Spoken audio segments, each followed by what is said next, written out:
Përshëndetje Arbëri dhe Drini, përralla për sot titullohet Keti. Shumë kohë më parë, në një shtëpis në skaj të qytetit, rronte plaka Do bashkë me shërbëtoren e vogël Ketin. Një ditë, plaka Do i tha Ketit të shkonte në çardak të pastronte dritaret. Kur po fshinte xhamat, Keti pa lëndinat përtej qytetit. Si mbaroi punën, tha plakës Do: "Zonjë, a të dal pak në lëndin?" Jo, ja bëri plaka Do, mos shko në lëndina." "Po pse, zonjë?" "Se të del përpara gruaja e blert, mbyllë derën tani dhe merr ta anosh rrobat." Pas një jave, Keti mori përsëri të fshinte xhamat dhe duke pastruar pa lumin poshtë në lugin. Si mbaroi punën, i tha plakës Do: "Zonjë, a të dal pak buz lumit?"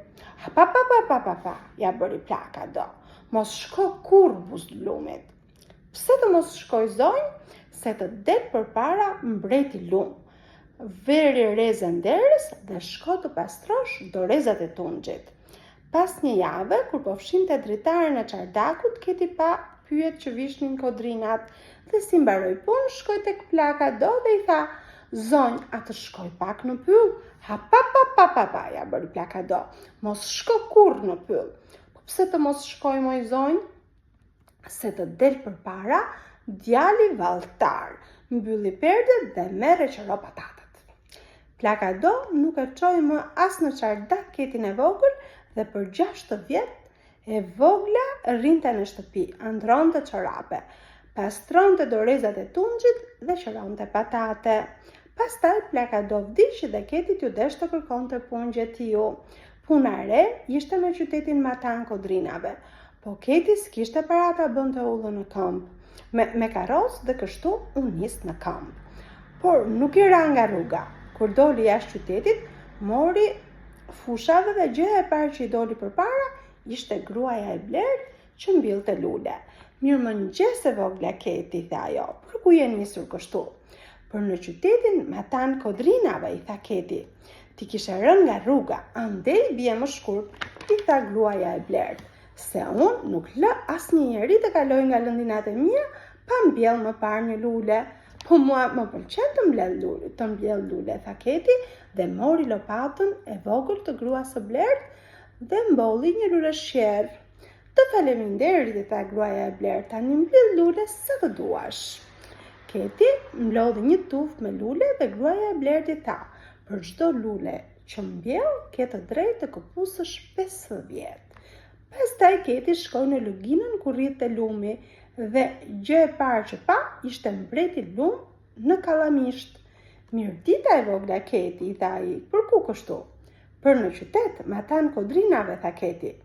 "Po ta kishe pasur punën me ngut, më mirë ti dilje nga rruga", i tha mbreti lum, "se unë nuk lë asnjëri të kaloj këndej pa u ndalur të këndoj një këngë." "Mua më pëlqen të këndoj", tha Keti dhe ul në kallamishte e këndoi një këngë. "Faleminderit", i tha mbreti lum, "tani dëgjom." Dhe mbreti lum këndoi plot këngë derisa ra mbrëmja, dhe kur mbaroi së kënduari e puthi vajzën dhe i tha: "Për çdo këngë që këndon do të dëgjosh 5 vjet." Pastaj Keti ju ngjit kodrës e hyri në pyll dhe gjë e parë që pa ishte djali valltar. "Mirëmbrëma e vogla Keti", i tha ai, "për ku kështu?" "Për në qytet, Matan Kodrinave", tha Keti. "Po ti kishe rënë rrugës, mund të arrije atje në mëngjes", tha djali valltar, "se unë nuk lejoj asnjë njeri të kalojë në pyllin tim pa u ndalur të kërcej një valle." "Mua më pëlqen shumë të kërcej", tha Keti dhe holli vallen më të bukur që dinte. "Faleminderit", tha djali valltar, "tani shiko më mua." Dhe ai kërceu për të derisa u ngrit hëna, kërceu gjithë natën derisa hëna u var poshtë dhe kur zbarti dita, ai e puthi dhe i tha: "Për çdo valle që kërcen, do të shohësh 5 vjet." Keti e vogël shkoi pastaj në qytet ku hyri shërbëtore te plaka Dru, në një shtëpis të ngushtë. Plaka kur nuk e linte të shkonte në lëndin, në pyllan lum dhe e mbyllte shtëpinë që në 7 mbrëmjes. Po kaluan vite dhe Keti u martua e bëri fëmijë dhe pastaj mori një vajzë të vogël që ta ndihmonte. Dhe kur mbaronin punët e shtëpisë, ajo hapte derën dhe thoshte: dilni me vrap fëmijë, shkoni lëndinave, buzlumit ose në Kodër dhe me siguri do të keni fat që të takoni gruan e blertë, mbretin lum ose djalin valltar. Dhe fëmijët bashkë me kujdestarën dilnin e luanin dhe pastaj ktheheshin pa u vonuar me këngë e valle e me duart plot me lule.